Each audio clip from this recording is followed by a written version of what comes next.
এখন দুৱাৰী টিনৰ সৈনিক। এদিন এটা কণমানি ল'ৰা তাৰ জন্মদিনত এটা বাকচ উপহাৰ পাইছিল। সেই বাকচটোৰ ভিতৰত ২৫টা ৰঙা কোট আৰু নীলা পেণ্ট পিন্ধা সৈনিকে বাকচটো শুৱনি কৰিছিল। সিহঁতৰ লগত আছিল একোটাকৈ ৰাইফল আৰু সিহঁতৰ দৃষ্টি দিগন্তত নিবদ্ধ আছিল। এইবাৰ ল'ৰাটিয়ে বাকচটো খুলি সৈনিক কেইটাক তাৰ টেবুলখনত সজাই থব বিচাৰিলে। সি তেতিয়া দেখিলে যে মাত্ৰ এজন সৈনিকৰ বাহিৰে বাকী সৈনিক কেইজন দেখিবলৈ একেই। মাত্ৰ এজন সৈনিকৰ ভৰি এখন। সি সেই ভৰিখনতে ভৰ দি অন্য সৈনিককেইটাৰ দৰে দিগন্তলৈকে দৃষ্টি নিক্ষেপ কৰিছে। ল'ৰাজনে জন্মদিনত পোৱা অন্য এটা উপহাৰ হ'ল এটা ডাঠ কাগজেৰে নিৰ্মিত ৰাজপ্ৰসাদ। সেই প্ৰসাদটোৰ সন্মুখত আছিল কাঁচেৰে নিৰ্মিত এটা হ্ৰদ আৰু তাতে সাঁতুৰিছিল মমেৰে নিৰ্মিত কেইটামান ৰাজহাঁহে। ৰাজপ্ৰসাদৰ প্ৰৱেশদ্বাৰত আছিল এগৰাকী নৃত্যৰতা সুন্দৰী গাভৰু পুতলা। তাইৰ পিন্ধা পোছাকবোৰ চালে চকুৰোৱা আছিল। আনহাতে তাইৰ এখন ভৰি পাছফালে ইমান ওপৰলৈ দাং খোৱা আছিল যে সন্মুখৰ পৰা দেখিলে এখন ভৰি নাই যেন দেখা গৈছিল। ল'ৰাজনে মেজখনতে সকলোবোৰ সজাই ৰাখিলে।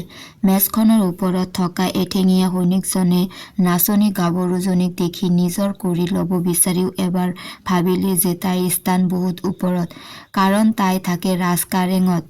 এদিন সৰু ল'ৰাটোৱে সেই এঠেঙীয়া টিনৰ সৈনিকটো ঘৰৰ খিৰিকীৰ কাষত থওঁতে বতাহত সৈনিকটো তলত পৰিছিল। ল'ৰাজনে আনিবলৈ গৈও আনিব নোৱাৰিলে, কাৰণ বৰষুণ এজাক আহি তাক উটুৱাই লৈ যোৱা দেখি দুজন বাটৰুৱা ল'ৰাই এখন কাগজৰ নাও সাজি তাত ঢাক ভৰাই দি খালত উটুৱাই দিলে। সৈনিকজনে ভয় খাইছিল যদিও নাওখন সোঁতৰ সৈতে গৈয়ে থাকিল আৰু এটা সময়ত এটা নলাত পৰিছিল। লাহে লাহে এন্ধাৰ নামি আহিছিল। টিনৰ সৈনিকজনে শংকিত হৈছিল। এনেতে এটা প্ৰকাণ্ড এন্দুৰৰ লগত সৈনিকজনৰ মুখামুখি হ'ল। সৈনিকজনৰ পৰা সি চালকৰ অনুমতি পত্ৰ বিচাৰিলে। লগতে ক'লে, যদি সেইবোৰ লগত নাই তেতিয়া হ'লে মোৰ পিটন খাব লাগিব। এনেকুৱা পিটন দিম তই সেই পিটন খাই এবছৰলৈ বিচনাৰ পৰা উঠিব নোৱাৰিবি। এঠেঙীয়া সৈনিকজনে মুখেৰে একো নমতা দেখি এন্দুৰটোৱে তাক ধৰিবলৈ গ'ল, কিন্তু সি ধৰিব নোৱাৰিলে, কাৰণ তাক পানীৰ সোঁতে বহুদূৰ উটুৱাই লৈ গ'ল। এইবাৰ সি উটি উটি গৈ এটা প্ৰকাণ্ড খালত পৰিছিল। ইতিমধ্যে কাগজৰ নাওখন পানীত তিতি গধুৰ হৈ পৰিছিল আৰু পানীত ডুবিবলৈ উপক্ৰম হৈছিল। সেই নাওখনত থকা সৈনিকজনো নাওখনৰ লগতে ডুবিবলৈ উপক্ৰম কৰিছিল। এই সময়ত সি প্ৰমাদ গণিছিল, কাৰণ পিছলৈ আৰু সি প্ৰিয় ধুনীয়া নাচনীজনীৰ লগত দেখা দেখি নহ'ব।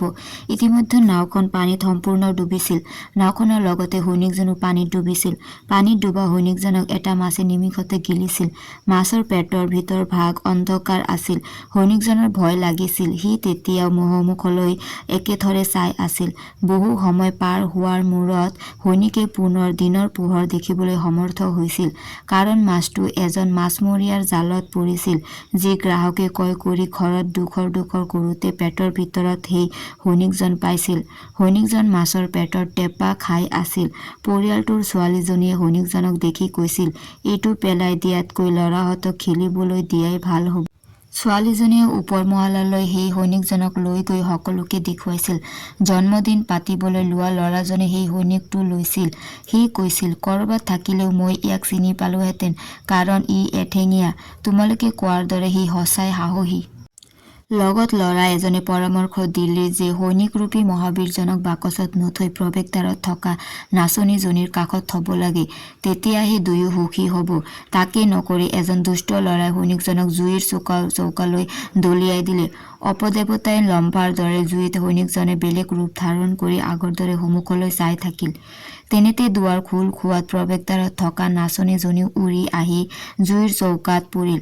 তাই খন্তেকতে জ্বলি এঙাৰ যেন হ'ল। ইতিমধ্যে এইকে জুই জ্বলি সৈনিকজনো কলা লডাত পৰিণত হৈছিল।